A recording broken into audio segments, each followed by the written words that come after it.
నాకు ఎప్పుడు క్లారిటీ వచ్చిందంటే అంతరామమయం పాడే ముందు సౌండ్ చెక్ అయ్యేటప్పుడు ఇన్ ఇయర్స్ పెట్టుకున్నాను. అండ్ ఆవిడ దగ్గర ఒక మైక్ ఉంది, అది ఆన్ ఉంది. అది పాపం వాడికి తెలీదు, మైక్ ఆన్ ఉంది, నేను ఇన్ ఇయర్స్ పెట్టుకున్నాను. సో కీరవాణి గారితో ఇలా చెప్తున్నారనమాట, ఈ అమ్మాయికి అసలు హై రేంజ్ వాయిసే కాదు, హై పిచ్ రాదు, కానీ మేనేజ్ చేసేస్తారు, మీరు చూడండి, ఈ సాంగ్ లో తెలుస్తుంది చూడండి మీకు, అది ఇదని చాలా ఎక్కిస్తున్నారు సార్ కి. And it hurt me so bad stage మీద నించున్నప్పుడు. అప్పటికే నా సెల్ఫ్ ఎస్టీమ్ ఇలా ఆల్మోస్ట్ కిందకి దిగిపోయింది. చాలా ఏడుపు వచ్చేసింది ఆ టైంకి. కంట్రోల్ చేసుకొని లేదు, I have to do this అని నేను అంతరామమయం పాడాను. అండ్ ఆ పాటకు వచ్చిన అప్రిసియేషన్ నాకు ఇంకే పాటకు రాలేదు అప్పటి వరకు. సో అంతరామమయంకి బయట ఎవరు కలిసినా కూడా అందరు చెప్పారు నాకు వాయిస్ చాలా బాగా వచ్చింది ఆ పాటలో అని, కానీ చాలా బాగుంది ఆ పాట అని.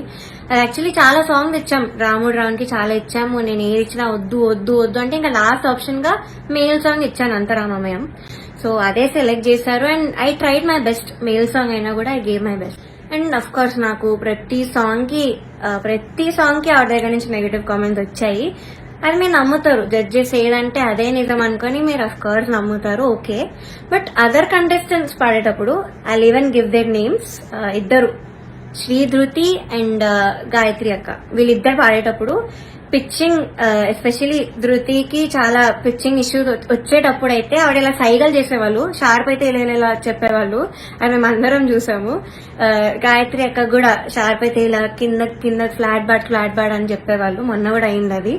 సో అంటే నాకు తప్పు లేకపోయినా మీరు అక్కడ కామెంట్స్ లో చెప్తున్నారు, వీళ్ళు చేశాక కూడా మీరు అక్కడ చెప్పకుండా సైగలు చేస్తున్నారు. సో అక్కడ నాకు నా మీద ఎందుకో గ్రడ్జ్ పెట్టుకున్నారని కూడా అర్థమైంది. చంద్రబోస్ గారు, we all know he's a lyricist. So ఆయన రెస్పాన్సిబిలిటీ, లిరిక్స్ తప్పులుంటే ఆయన చెప్పాలి. సో నన్ను ఫస్ట్ 2 ఎపిసోడ్స్ బాగా మెచ్చుకున్నారు. ఇలాగా ప్రతి నోట్ గాని భావం గాని అసలు వదలకుండా పాడుతామని కూడా చెప్పారు నాకు. అయితే రాముడు రౌండ్ లో వీళ్ళందరు ట్రూ కలర్స్ అన్ని బయటపడ్డాయి. ఫస్ట్ సునీత గారు నేను చెప్పినట్టు మైక్ లో మాట్లాడేశారు, ఇన్ ఇయర్స్ ఉన్నాయని నాకు తెలియక. అండ్ చంద్రబోస్ గారు పాపం లిరిక్స్ లో నాకు ఒక్క మిస్టేక్ కూడా నేను ఛాన్స్ ఇవ్వలేదు ఆయన చెప్పడానికి. సో దానిలో చెప్పలేక ఆదృత లేదు అని ఒక కామెంట్ ఇచ్చారు.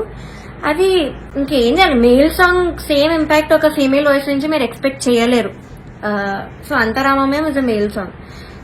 సో ఇంకా లిరిక్స్ లో చెప్పలేక ఎందుకు ఇంకా క్రియేట్ చేసుకొని చెప్పడం నాకు అర్థం కాలేదు. అదే రౌండ్ లో ఒక అమ్మాయి లిరిక్స్ మర్చిపోయింది రాముడి పాటలో, అది మాత్రం ఆయన మెన్షన్ చెయ్యలేదు. బీయింగ్ ఎ లిరిసిస్ట్ ఆయన రెస్పాన్సిబిలిటీ ఉంది కూడా ఆయన చెప్పలేదు ఆ రౌండ్ లో.